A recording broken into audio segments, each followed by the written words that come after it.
राजा और बैठे थे।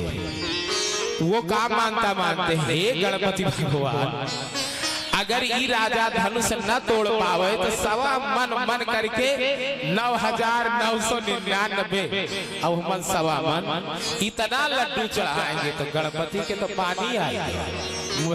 हे भगवान, एक ही सवा मन लेके कब इतना अगर हमें लड्डू मिल रहा है तो इस बेचारे की काहे को हम सहायता करें। गणपति पीछे हो गए, बेचारा दम लगाया, मार सांस फूलने लगी लेकिन उठा नहीं पाया। मन में सोच रहा है गणपति तो गद्दारी कह गया, सोचे कितनी मानता मान के चला रहे लेकिन एको पूरी नहीं हुई। देखो ये समाज की परिपाटी है प्यारे। कुछ लोग सोचते हैं कि धनुष हम ही से टूटे, दूसरे से न टूटे, माने यह काम हम ही करें, दूसरा कोई न कर सके, जबकि चाहिए कि निमित्त कोई भी हो सकता है, सबको अवसर मिलना चाहिए।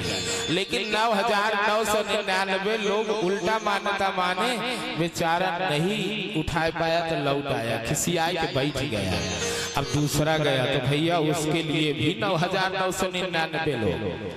और उस समय वो भी है जो आदमी तोड़ नहीं पाया, वो कहता है हे गणपति तोड़ा नहीं तो कोनो बात नहीं, लेकिन ई जौन ससुरा गया है तोड़ने के लिए इहो तोड़ ना पावे तो जान ले कि सारा हिसाब किताब बराबर है। गणपति कहे बेटा हम यह चाहते रहे कि तू प्रार्थना कर, तू हमारे चेला बना रहा हो। और आज का भैया सब नेता लोग यही करते हैं, वहू को बनाए रहा, वहू को बनाए रहा। जय श्री सीताराम।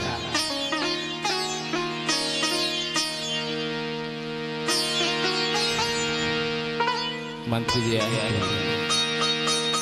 गाड़ी सामने खड़ी हटवा दी।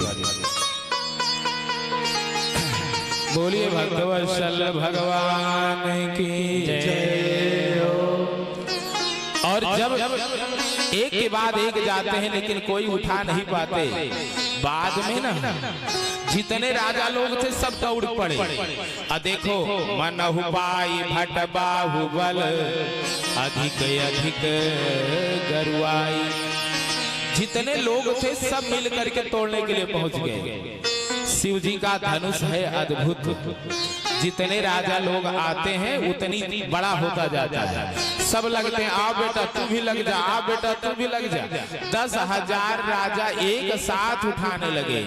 भूप सहस 10 कई बारा, भूप सहस 10 कई बारा, लगे उठावन डरई नटारा, लगे उठावन डरई नटारा, लगे उठावन डरई नटारा, लगे उठावन डरई नटारा। तगई न शंभु सरासन कैसे, तगई न शंभु सरासन कैसे, आमी भजन सती मनु जैसे, आमी भजन सती मनु जैसे, आमी भजन सती मनु जैसे, आमी भजन सती मनु जैसे। भूप सहज 10 कई बारा, भूप सहज 10 कई बारा, लगे उठावन डरई नटारा, लगे उठावन डरई नटारा।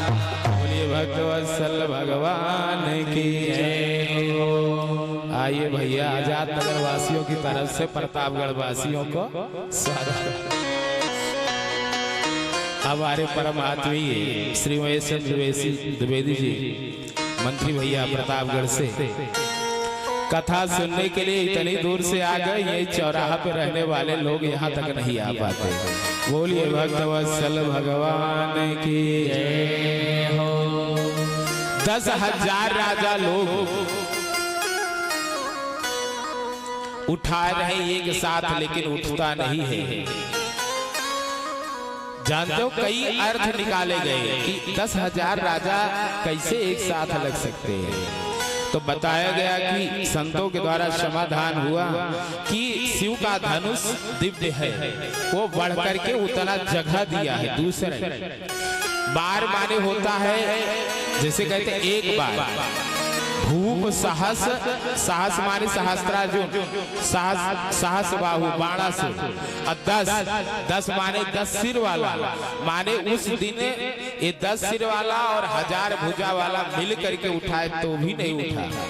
तीसरा अर्थ इसका निकाला गया ये एक ही 12 माने क्या होता है दिन, रविवार सोमवार होता है ना, माने उस दिन 10,000 राजा लोग मिलके धनुष ट्राई किए लेकिन धनुष उठा नहीं सके। तब जनक जी को बड़ी ग्लानि हुई और वो खड़े हो गए। देखो जनक जी के खड़े होने का दो मतलब था कि सारे लोग तो आए लेकिन राम जी धनुष तोड़ने के लिए आगे नहीं आ रहे हैं, और राम जी धनुष तोड़ेंगे तो राम जी को कैसे जागृत किया जाए, प्रेरित किया जाए, इसलिए उठते ही उन्होंने कहा कि देव देव के भूपति नाना, देव देव के भूपति नाना, आए सुनि हम जो बन ठाना, आए सुनि हम जो बन ठाना, राम चढ़ाऊ बतौरब भाई, राम छड़ाऊ बतौरब भाई, तिल भर भूमि न सके छुड़ाई, तिल भर भूमि न सके छुड़ाई, अब जन को बाटे भटमानी, अब को बाटे भटमानी, वीर विहीन मही मैं जानी, वीर विहीन मही मैं जानी, वीर विहीन मही मैं जानी, वीर विहीन मही मैं जानी। जनक जी खड़े हो गए, क्रोध से सने हुए बचन बोले कि इतने दीप हर जगह से, संसार के हर कोने से वीर आए, लेकिन धनुष तोड़ने की बात तो जाने दो, रहा इसको हिला भी नहीं सके, तिल भर भूमि अगर उठा देते तो भी हम मान लेते, लेकिन इसे हिला भी नहीं सके। कोई आज के बाद अपने को वीर मत बोलेगा और कोई भी इस बात को बुरा ना माने। आज के बाद मैंने समझ लिया ये संसार वीरों से खाली हो गई है। क्या करें, लगता है विधाता ने हमारी बिटिया की शादी विवाह लिखा ही नहीं है। जैसे बोले सबसे कहा निकल जाओ, जितने भी राजा लोग आए हुए यहाँ से निकल जाओ। देखो जनक जैसा महापुरुष बुला करके बोल रहा है, तजहु आस निज निज गृह जाहु, तजहु आस निज निज गृह जाहु, लेकान विधि बहि देहि विवाहु, लेकान विधि बहि देहि विवाहु। कहा अब तो मेरी बेटी सदा कुमारी ही रह जाएगी, क्योंकि मेरी प्रतिज्ञा हो, प्रतिज्ञा मैं तोड़ने वाला हूँ नहीं। लक्ष्मण जी बैठे सुन रहे थे, उनको गुस्सा आ गया। ये जनक भी पागल हो गया है, मुझे तो लगा कि बड़ा भारी ज्ञानी है, लेकिन ये भी ज्ञान इसका कहाँ चला गया। ये राम जी को देखा तो कहता है कि ये भगवान है, लेकिन आज भूल गया कि जब सरकार यहाँ बैठे हैं तो ये चिंता करने की क्या बात है। दूसरी बात, ब्रह्मा है सीता जी का बेटा, राम जी का बेटा, उपजहि जासु अंश ते नाना, ये शंभु विरंच विष्णु भगवान। बोले ये तो भगवान से पैदा होते हैं मेरे राम जी से, ये सीताराम का विवाह ये लिखेंगे, बेटा लिखेगा, माता पिता के विवाह की बात। इसलिए लक्ष्मण जी को बुरा लगा और उठ के खड़े हो गए। उन्होंने सारे विशेषण हटा दिए, सीधे बोलने लगे, कहे जनक जस अनुचित बानी, कहे जनक जस अनुचित बानी, विद्यमान रघुकुल मन जानी, विद्यमान रघुकुल मन जानी, रघुवंशी न महाजहाँ को होई, रघुवंशी न महाजहाँ को होई, तेहि समाज यस कहाई न कोई, तेहि समाज यस कहाई न कोई। ना राजा ना महाराज, सीधे लक्ष्मण बोलने लगे। अरे बोले जनक ने इस सभा में कितनी अनुचित बात कह दी, जबकि हमारे सरकार राघवेंद्र सरकार विद्यमान है, फिर भी ऐसी बात करते हैं। रघुवंशियों में यदि कोई हो तो वहां पर कोई ऐसी बात नहीं करता, क्योंकि असंभव कार्य को भी संभव करते हैं रघुवंशी। और राघवेंद्र सरकार बैठे हैं, इसके बावजूद भी जनक ऐसी बात करते हैं। वीर विहीन की बात करते हैं कि पृथ्वी वीरों से खाली हो गई, केवल धनुष पर से एक प्रतिज्ञा हटा ली जाए कि धनुष तोड़ने वाले को सीता मिलेगी, यह बात हटा दी जाए। फिर देखिए, मैं इस धनुष को की बात तो जाने दो, पूरे ब्रह्मांड को उठा करके जैसे कच्चे घड़े को कोई तोड़ दे, वैसे मैं इस सारे ब्रह्मांड को तोड़ सकता हूँ। जैसे लक्ष्मण जी बोले ना, लखन सको बचन जब बोले,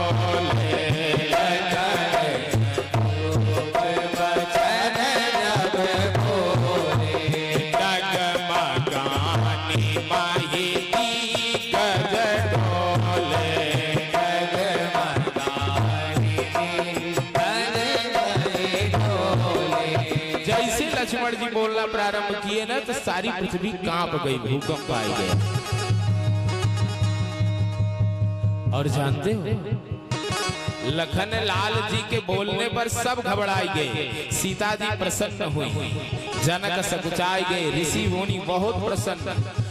लेकिन दो लोग नहीं डोले, जानते कौन? एक हमारे राम जी और दूसरे धनुष। जहां के तहां स्थिर रहे, और जब स्थिर रहे ना तो राम जी ने लखन को इशारा किया, ए भैया बैठ जाते। लक्ष्मण जी चुपचाप बैठ गए। लोग सोचने लगे कि बड़े भैया ने छोटे को क्या इशारा किया। जानते हो लखन को क्या इशारा किया गया था? कि लखन, जब विश्वामित्र गुरुदेव को हमारे पिता ने हम तुमको सौंपा तो बोले क्या थे कि तुम मुनि पिता आन नहीं को। अब जो ये हमारे पिता स्थान पे हैं, ये जो कहेंगे वही हम करेंगे। अभी गुरुदेव का आदेश नहीं, इसलिए हम शांत बैठे। लखन तू बैठ जा यार, धनुष हमको तोड़ना है, तू काहे को खड़ा हो गया, बैठ। जैसे सूर्योदय होने के पहले आसमान लाल होता है, लखन तूने आसमान लाल कर दिया, कृपा का सूर्य हम उदय कर देंगे। बारिश होने के बाद जैसे गड़गड़ाहट होती है ना, वैसे तूने गर्जना कर दी है, और कृपा की बारिश अब मैं कर दूंगा, लेकिन तब तक नहीं करूंगा जब तक गुरुदेव का आदेश नहीं होगा। गुरुदेव समझ गए, तुरंत बोल पड़े, उठहु राम भांजहु भव चापा, उठहु राम भांजहु भव चापा, एतहु तात जनक परितापा, एतहु तात जनक परितापा, उठहु राम भांजहु भव चापा,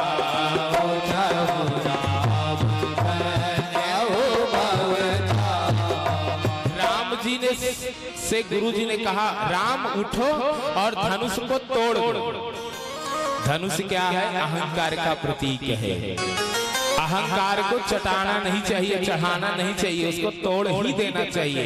इसलिए सदगुरु आदेश देता है, राघव तुम धनुष को तोड़ दो। गुरु के चरण में प्रणाम किया, राघव को न प्रसन्नता हुई न विषाद, उठ करके चले धीरे धीरे। जब राघव जानने लगे, सारे नर नारी प्रार्थना करते हैं, हे विधाता जितने पुण्य हमारे हो सब राम को लग जाए और इस धनुष इसी राम से राजकुमार से टूट जाए।